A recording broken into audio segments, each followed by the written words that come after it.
Hi అండి, అందరికీ నమస్తే. Welcome to my channel. ఈరోజు మనం పండగలప్పుడు దేవునికి నైవేద్యంగా పెట్టే చక్కెర పొంగల్ని క్విక్గా ఈజీగా నోట్లో వేస్తే కరిగిపోయేలా ఉండే చక్కెర పొంగల్ని ఎలా రెడీ చేయాలో మనం ఈ వీడియోలో చూద్దాం.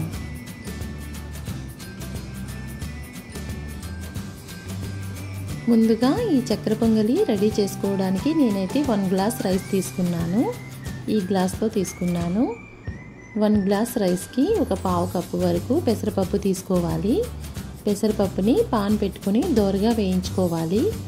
పెసరపప్పుని దగ్గరే ఉండి కలుపుతూ వేయించుకోవాలి. మనం అటు ఇటు చూసామంటే పెసరపప్పు మాడిపోతుంది.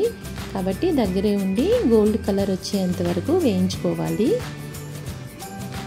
చూడండి, ఇలా వేయించుకొని వాష్ చేసి పెట్టుకున్న రైస్లో ఇప్పుడు మనం ఆ పెసరపప్పుని యాడ్ చేసుకోవాలి. యాడ్ చేసుకున్నాక ఒక 3 గ్లాస్ వరకు వాటర్ని యాడ్ చేసుకోవాలి. ఇప్పుడు కుక్కర్ మూత పెట్టుకొని 3 విజిల్స్ వచ్చేంత వరకు మనం రైస్ని ఉడికించుకోవాలి. రైస్ ఉడికేలోగా ఇప్పుడు మనం బెల్లాన్ని పాకం పట్టుకుందాం. నేను ఈ పొంగల్ తయారీ కోసం చూపిస్తున్న 1 కప్ వరకు బెల్లాన్ని అయితే యాడ్ చేశాను. ఈ బెల్లంలో కొంచెం వాటర్ అయితే యాడ్ చేసుకోవాలి బెల్లం కరగడానికి. అలా అని ఎక్కువ వాటర్ యాడ్ చేయకూడదు. నేనైతే ఇందులో చక్కెర యాడ్ చేయలేదు, మొత్తం బెల్లాన్నే యాడ్ చేశాను. కొంచెం హెల్తీగా ప్రిపేర్ చేసుకుందామని. మీకు నచ్చితే యాడ్ చేసుకోవచ్చు. ఇప్పుడు పాకం వచ్చిందా లేదా చూడడానికి వాటర్లో 1 స్పూన్ వరకు సిరప్ వేసి ఇలా చూస్తే తీగ పాకం రావాలి.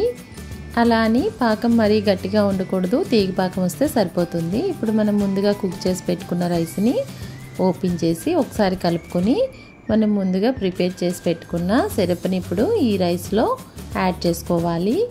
మనం ఏ పూజకైనా నైవేద్యం పెట్టాలనుకుంటే ఇలా మనం చక్కెర పొంగల్ని ఈజీగా ప్రిపేర్ చేసుకోవచ్చు. యాలకులు ఒక 5 తీసుకుని పొడి చేసి యాడ్ చేశాను. పచ్చికర్పూరం, ఇది మరీ ఎక్కువగా యాడ్ చేసుకోకూడదు, చిన్న పీస్ మాత్రమే యాడ్ చేసుకోవాలి. ఓన్లీ ఫ్లేవర్ కోసం మాత్రమే దీన్ని యాడ్ చేయాలి. బెల్లం అంతా కలిసేలా చక్కగా రైస్ని ఒకసారి కలిపి పక్కన పెట్టుకోవాలి. ఇప్పుడు మనం ఈ పొంగల్లో నెయ్యి యాడ్ చేసుకుందాం. నెయ్యితో పాటు డ్రై ఫ్రూట్స్ని కూడా యాడ్ చేసుకుందాం. నేనైతే 2 కప్స్ వరకు నెయ్యి యాడ్ చేశాను. చూపిస్తున్న కప్తో 1 కప్ వరకు జీడిపప్పు యాడ్ చేసుకోవాలి. జీడిపప్పు కొంచెం దోరగా వేగాక వెంటనే కిస్మిస్ యాడ్ చేసుకోవాలి. కిస్మిస్ని మనం ముందే యాడ్ చేయకూడదు, ఎందుకంటే మాడిపోతాయి. డ్రై ఫ్రూట్స్ని ఇలా కలుపుతూ నేతిలో వేయించుకోవాలి. ఇప్పుడు సన్నగా తరిగిన కొబ్బరిని యాడ్ చేసుకోవాలి. ఎండు కొబ్బరి ఉంటే ఎండు కొబ్బరినైనా యాడ్ చేసుకోవచ్చు, లేకుంటే పచ్చి కొబ్బరి అయినా పర్వాలేదు. కొబ్బరి అన్నమాట నేతిలో వేగితే టేస్ట్ అన్నమాట చాలా బాగుంటుంది. ఇప్పుడు ఇలా ఫ్రై చేసుకున్న డ్రై ఫ్రూట్స్ని మనం ముందుగా పక్కన పెట్టుకున్న రైస్లోకి యాడ్ చేసుకోవాలి. ఇలా యాడ్ చేసుకుని ఒకసారి కలుపుకుంటే ఎంతో రుచికరమైన చక్కెర పొంగలి రెడీ అయిపోతుంది. నెయ్యి ఇష్టంగా తినే వాళ్ళైతే ఇంకొంచెం నెయ్యిని యాడ్ చేసుకోవచ్చు. ఏ పండగలు వచ్చినప్పుడైనా ఈ చక్కెర పొంగల్ని మనం ఈజీగా నైవేద్యంగా పెట్టచ్చు. ఇంతేనండి రెసిపీ. ఈ రెసిపీ మీకు కూడా నచ్చితే మీరు కూడా ట్రై చేయండి.